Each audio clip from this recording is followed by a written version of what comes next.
Today we're going to find out what the best practice amps are according to the internet and way more interestingly, according to you, the viewers. Hello and welcome to another video with me, Elmo J. Karjalainen. It's good to have you along. Yes, today I have the 10 best practice amps according to the internet. The internet being all sorts of blogs and articles and stuff like that written by just random people and all the way to Music Radar and Guitar World. And then I'll have your comments as we go along, plus your votes at the end, and I think that list is very interesting. It's really different from the internet version, and I'll talk about that as well, because the internet version is really problematic, and yeah, there's a bit of a warning lesson in it for everyone. So let's get going. In at number 10, and there's a tie here between quite a few amps. They got 4 votes each. It's the Spark Mini, it's the Yamaha THR30 wireless, Blackstar ID Core 10, version 2 or 3, have to look at the list, Orange Crush 30 RT, Marshall Code 25, and Marshall MG15 or 30, so I've lumped those two together, and Line 6 Catalyst 60. Now, Spark Mini, I'll talk about the Sparks a bit more later on. Yamaha THR30, I'll talk about the THRs a bit more as well later on, but this one is actually, I don't think it should be on any list of practice amps. Not that it's bad, it's just that it's really overpriced in my opinion for a practice amp. There are so many cheaper, in my opinion, better options. If you want the wireless thing, it costs extra because you have to get the transmitter separately. You would just be better off buying a cheap wireless set and a cheap practice amp and just go with that if you need wireless. I don't think you need wireless. Blackstar ID Core, I don't like the Blackstar ID Core series. Personal opinion, they are cheap, so in that sense I have no problem with them.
Orange Crush 35. I'll talk more about those as well as we go along. Line 6 Catalyst, bit boring.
Marshall MG 15 or 30. I've tried one MG and I thought it was pretty good. So, and they're really cheap. So, yeah.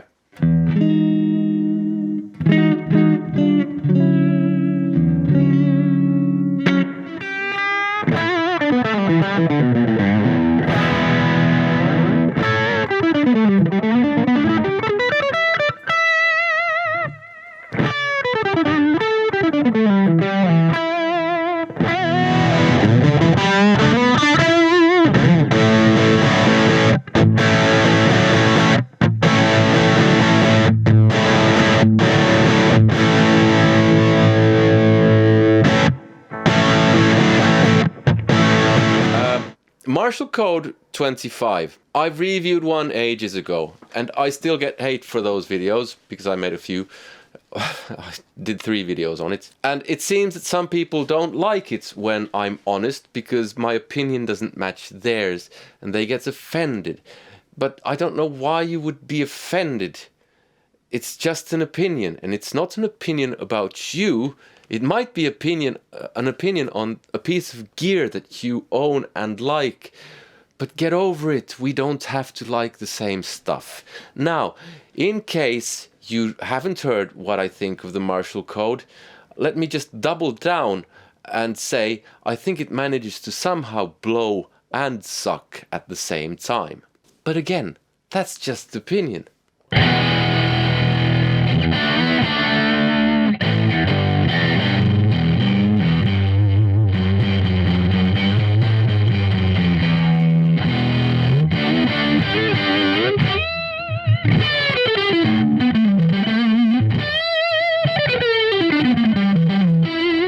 Okay, and at number 9, and as I'm looking at this list, I noticed that I've missed one amp that's tied at number 9 with another amp. So the ones in number 10 are actually number 11. Yay! Hooray!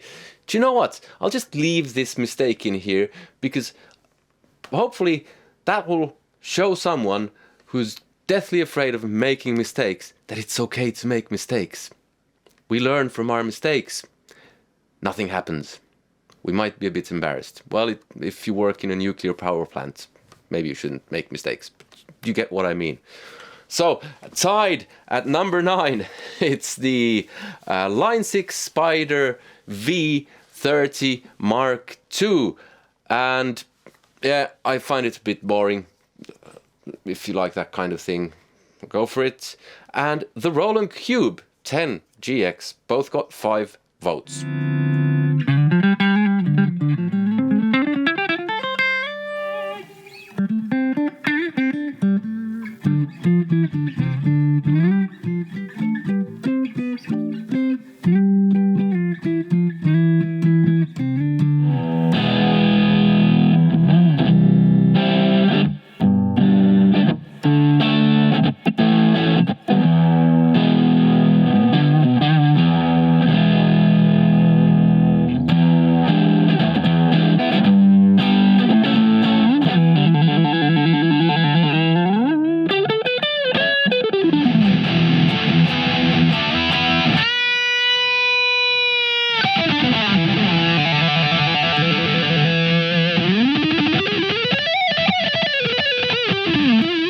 Next up at number 7, another tie, we have the Boss Katana Mini, which I think is a great amp, absolutely great.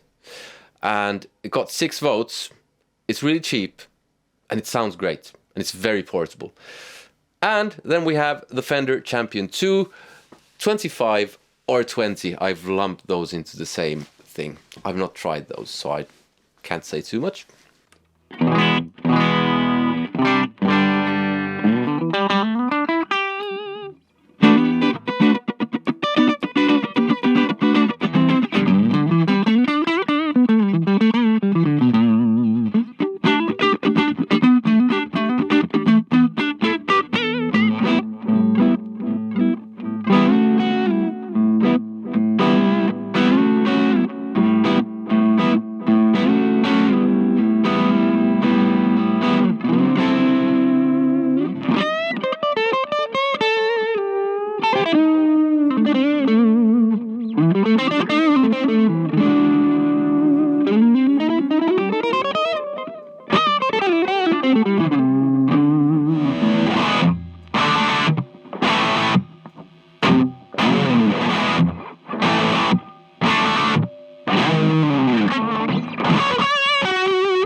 At number 6, we have the Fender Mustang LT25 or 40. Again, I've lumped those in together.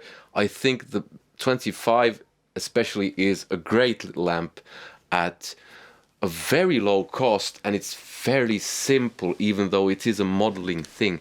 And here's one thing I think you should consider when you're buying a practice amp, especially if you're a beginner.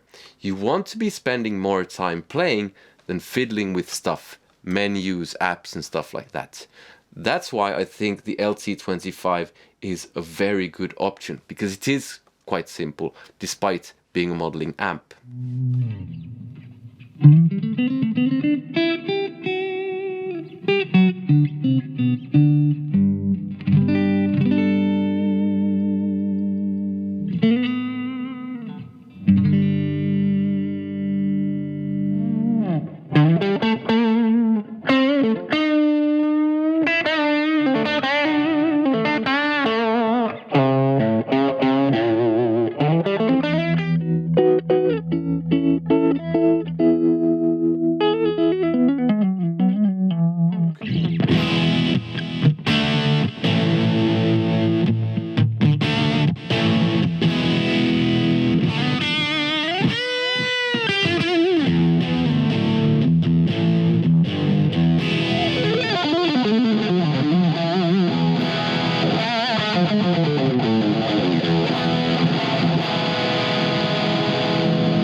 Before I go on, I would like to say that this video is very much sponsored by the people who support me, because I buy the gear that I review, so you get an honest review. I don't have to sugarcoat anything, and if I do praise something, you know I really mean it. I might be wrong, but at least I really mean it. If you want to help support the channel, there is a link in the description where if you buy something that way, you help out the channel at no extra cost to you, even if you just buy your strings that way. The link is practice amps that I recommend. This is also where we get to a problem with this list. Different manufacturers have different versions of the same amp, such as Spark Mini Go and Spark Amp and Spark 2, so there are 4 of those. Same with the THR, there are different versions of the THR. That makes compiling a list like this a bit tricky, but towards the end I will give you the combined scores of the top 4 ranges as well. So, next up at number 4, top half of the table. These are tied again, so no number 5. It is the Spark Amp. Yes, version 1, weirdly enough. And the Orange Crush 20 RT. Now, I didn't much like the Orange Crush when I tried it, the 20.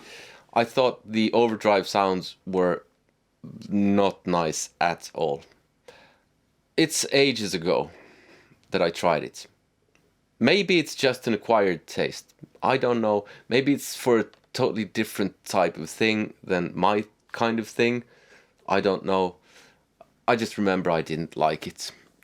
The Spark Amp, very good amp.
we get to the top 3. Number 3, Yamaha THR-10 version 2.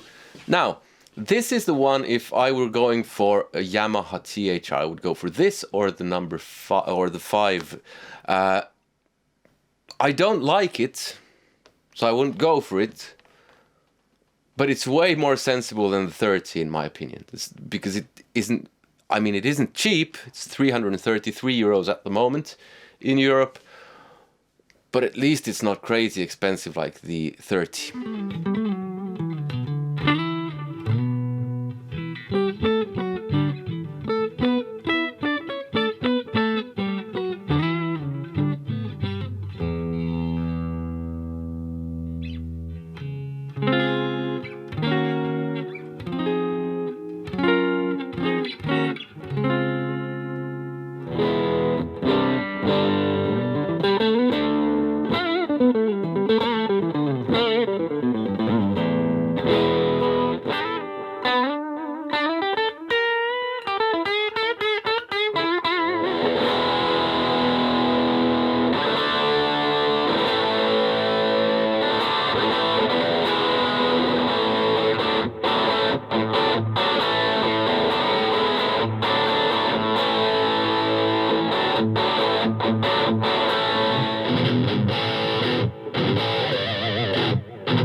Which brings us to a tied first place.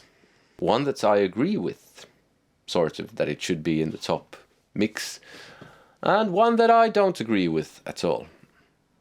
Let's start with the one that I agree with. It's the Black Star Fly. It's just 79 euros. Or 77 euros. Yeah, 77 euros. I need glasses, I think. 9 votes. Brilliant little lamp. Absolutely brilliant. I mean, ultra portable. I think it's smaller than the Spark Mini or thereabouts. Great stuff.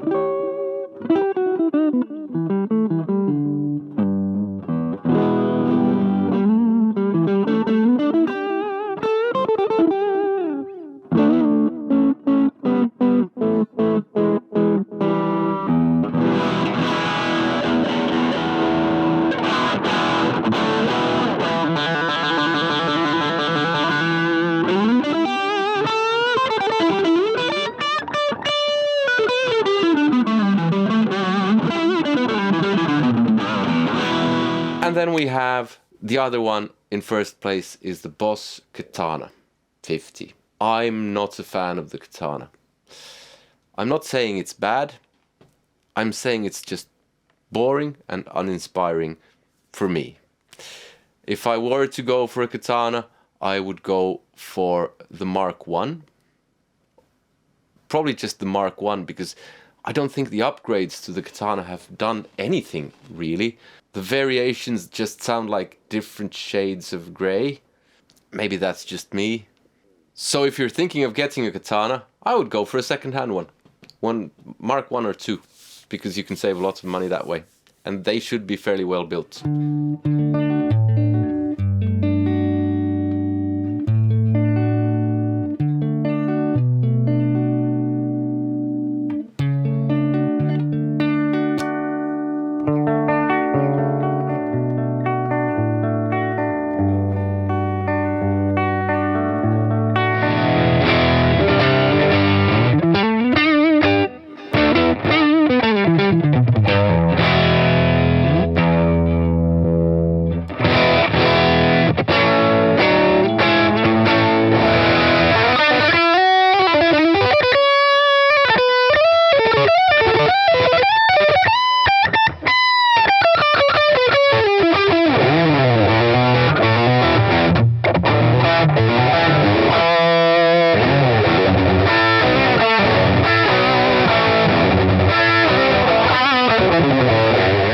So, what are the combined votes of the ranges that we have here?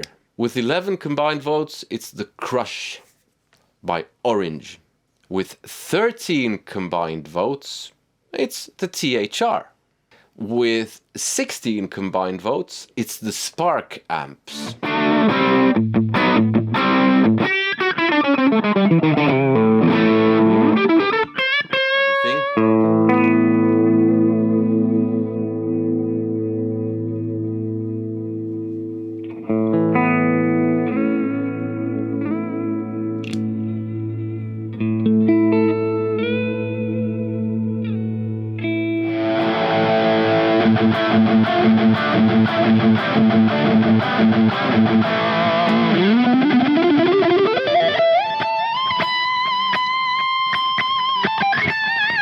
And the winner with 17 combined votes with, that's 3 different amps, the Katana. The Katana Mini, Mini X and 50. That's 17 votes. So, some pretty good amps there, in my opinion, some not so great. But the more interesting one is what you thought. And I have the results here. Before I reveal those results, the problem with the internet list is that all of the sites that have these top 10 practice amps or whatever top practice amps things, they're always selling something. So they have affiliate links to the amps. So for instance, Guitar World, they're really different, the amps that they're recommending. And I think it's because they're trying to appeal to a broad audience so that they can sell as many amps as possible via affiliate links. Yeah, it is what it is. I don't find that particularly, it doesn't kind of build trust. Even though they do say that they might earn commissions. Now, unlike the internet list, you people have no vested interest in promoting a certain amp. And it's very evident from your list. There are actually 4 amps that kind of ran away with it. And number 3 and 4 are quite far off from number 2, which is quite far off from number 1. There are only 3 amps that got 3 votes. The rest got less, and then we have the top 4 that got more. Those are the Yamaha THR, Orange Crush, and Roland Cube of no particular size. Just Roland Cube. Could be Marco Cube, I don't know. In at number 4 with 6 votes, it's the Boss Katana. If you want to combine the Mini with that, then it's 8 votes. If you want to combine that with the Boss Katana Air, which also featured, then it's 10 votes, which would lift it up to 3rd place. Then in 3rd place we have the Fender Mustang LT25, which got 7 votes. In 2nd place with 13 votes, and this is problematic because again it's not just one amp, it's the Spark amps. Most of the votes went to the Mini, but yeah, it is a bit problematic. So what is not problematic is the winner in the viewers section, because I was surprised by this, and it's an absolutely runaway winner. And it's not many different amps, it's just one amp. It's the Roland Microcube.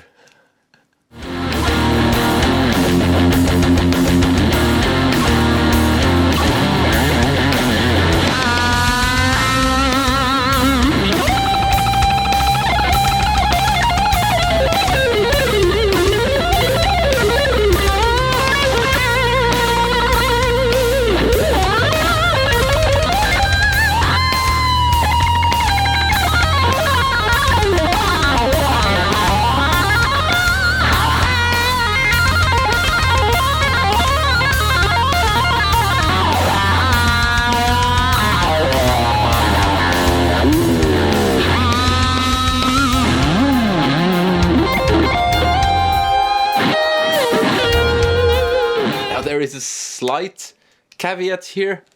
Caveat? Caveat? Caveat? I don't know. Caveat. That I've probably attracted people who like the Microcube because I like the Microcube. But at the same time, it's refreshing to make one of these lists and be able to recommend an amp that's not for sale via affiliate things.